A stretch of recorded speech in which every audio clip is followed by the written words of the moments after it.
Hello, good evening. Today is a Monday, the 12th of August 2024, and it's exactly 16:26 hours GMT West African time. Yesterday, I was about watching a news program on one of the TV stations when they started broadcasting live. Instead of the news, they started broadcasting the inauguration of President Paul Kagame of Rwanda. I think that should be the fourth or the fifth uh, inauguration since he became the president in 2000, as the year 2000. And it got me thinking,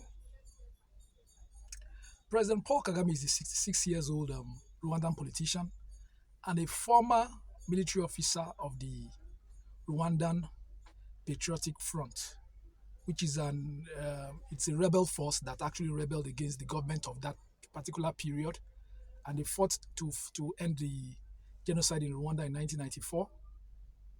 So from 1994, he was the vice president of Rwanda and also the minister of defense. And he was known as the de facto president of Rwanda up until the year 2000 when he took over the reins of power in Rwanda. He has been the president of Rwanda since year 2000 up until now. So yesterday he was sworn in, I think for the fifth time or the fourth time, I can't really say. And it got me really thinking. You see, when you have a president like this, that they change the constitution to suit them so that they can increase the amount of tenure they can go. So that they can increase the amount of how many times they can run for presidency. It's only at the end it doesn't get better because we have seen this kind of a thing play out in our very presence many times in Africa. Many times. Don't get me wrong. President Paul Kagame is a very smart and intelligent president, which is reflected in how we see Rwanda today. Rwanda today is one of the fastest growing economy in Africa. Kigali, the capital city, is the cleanest city in Africa. And a lot of people are really trooping into Rwanda for tourism, That's the reflection of the intelligence of President Paul Kagame. But one thing with most of these African leaders, they start very well as a peace fighter, as a liberation fighter. When they now take over the reins of power, they rule with smart ideas and everything, but they want to perpetuate themselves in power. So by so doing, you have this thing you call law of diminishing returns because you can't stay there. Over 20, 30 years, you want to just perpetuate yourself in power. You're not the best person in Rwanda. Give other people a chance.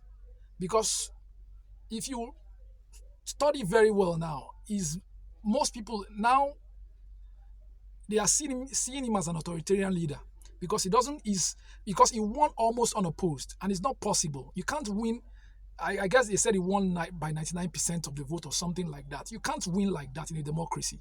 You don't give democracy a chance if you do that. And one of the hallmarks, one of the attributes, one of the features of a good leader is for you to, create a mechanism that can bring into a positive succession of you when you leave the office so that a good person can succeed you. But when you want to perpetuate yourself in power, it tells a lot about who you are. You understand? You're not the best person there. Oppositions will come. Let people vie for that presidency. You're not the best person in Rwanda. Let other people vie for it. Contest for it. And if they win you, just step down and let other people, let there be other ideas. Because why I'm saying this, the same thing happened in Zimbabwe with Robert Mugabe when Zimbabwe was still Rhodesia. Robert Mugabe was a military officer when he took over the reins of power in Zimbabwe. I'm correct? He became a civilian, was the president, ruled Zimbabwe with, nice ideas, took Zimbabwe to greater heights. But from then, when law of diminishing returns started with Robert Mugabe, he started running out of ideas. He started wanting to perpetuate himself in power. He changed the constitution to suit him. He ran for almost about 7 terms or so. He ruled Zimbabwe from 1980 up until 2018, when the military of Zimbabwe ousted him in a bloodless coup. I think, is it 2018 or 2017? I don't know. 2018, 2017, 2018, when they ousted him in a bloodless coup. You understand? Robert Mugabe had fresh, good ideas at the onset, but because of his greed, he perpetuated himself in power. He didn't want to step down. He changed the constitution to suit him. He was running every term unopposed. If any opposition comes up, he will arrest the person, and he was just bullying people, oppressing people. With time, he ran out of idea, and Zimbabwe started coming down in terms of the economy. At a particular point in time, Zimbabwe had the highest inflationary rate in the world. That they were buying loaves of bread for 1 billion Zimbabwean dollar. You can imagine. There was a time they even had to print, is it 10 billion or 100 billion Zimbabwean dollar? A note. They had the highest inflationary rate in the world then. In our very, very presence, Robert Mugabe destroyed Zimbabwe. I remember when I was a young boy growing up, one of my neighbors then was a dancer for the late Christy Ibokwe. They used to travel, all around the world. They go to UK, go to South Africa, Zimbabwe. When he comes around, when they go to Zimbabwe, he brings pictures they snap in Zimbabwe, in Harare, Zimbabwe then. You would think Zimbabwe was like UK, like London. Zimbabwe was a very good country, But because of the greed of Robert Mugabe, he perpetuated himself in power, and the law of the diminishing returns caught up with him. He ran out of ideas, but he didn't want to still step down for fresh ideas to come in. He destroyed Zimbabwe, and Zimbabwe has not really gotten back to his feet after Robert Mugabe have left. They have not. Same thing goes to Cameroon. Paul Biya has been there for God who knows how long, for 40-something years. That man, I don't even know if he has mental issues, because at times he forgets things when he's at state functions. He has been there, winning elections after elections, elections after elections. You're not the best person in Cameroon. Give other people a chance. Let them contest and win. Step down. Paul Biya of Cameroon is over 90 years. Same thing is happening in Uganda. Yoweri Museveni does not want to leave power. He doesn't want to relinquish power to younger people. Anybody that comes to contest with him, he will want to silence them. He want to bully them, and same thing keeps on happening. And that is what Paul Kagame is doing now in Rwanda. Paul Kagame is in his heydays now. He's 66 years old. He has great ideas. But with time, if he continues on this trajectory, the law of diminishing returns will catch up with him. You can't have good ideas all for long. I remember when they asked Robert Mugabe that question, that why is it still in power? The answer he gave. He responded that after all, the queen is still there. That why we're not asking the queen that same question. That is a very, very bad answer, because when you look at it, the queen is the head of government in England, is the head of state in England. England is a monarch. Is a monarchical constitution. The queen is the head of state.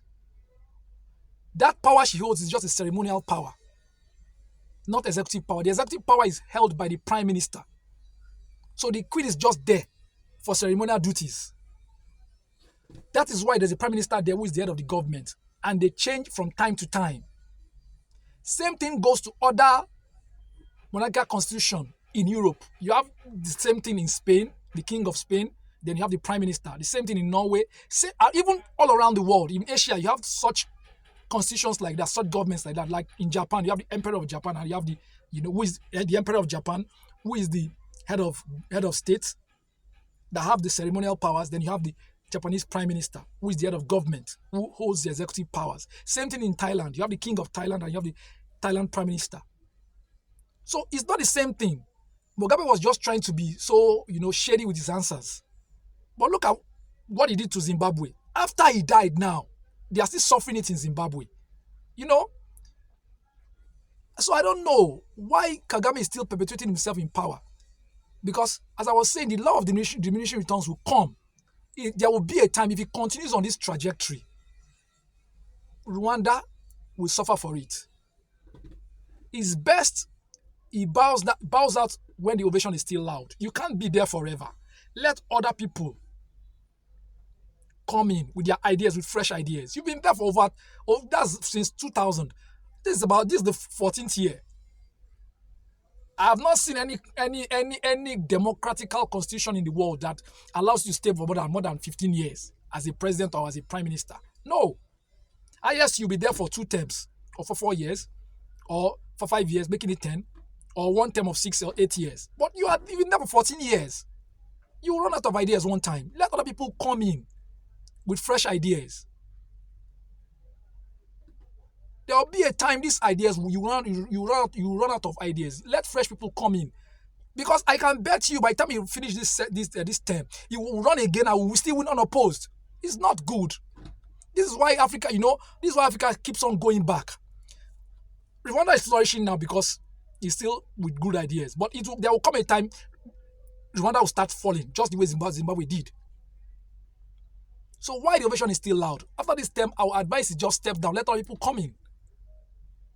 Please, if you've been educated by this video, kindly like and share. When you watch this video, like and share it, please. Okay? Thank you very much for your time.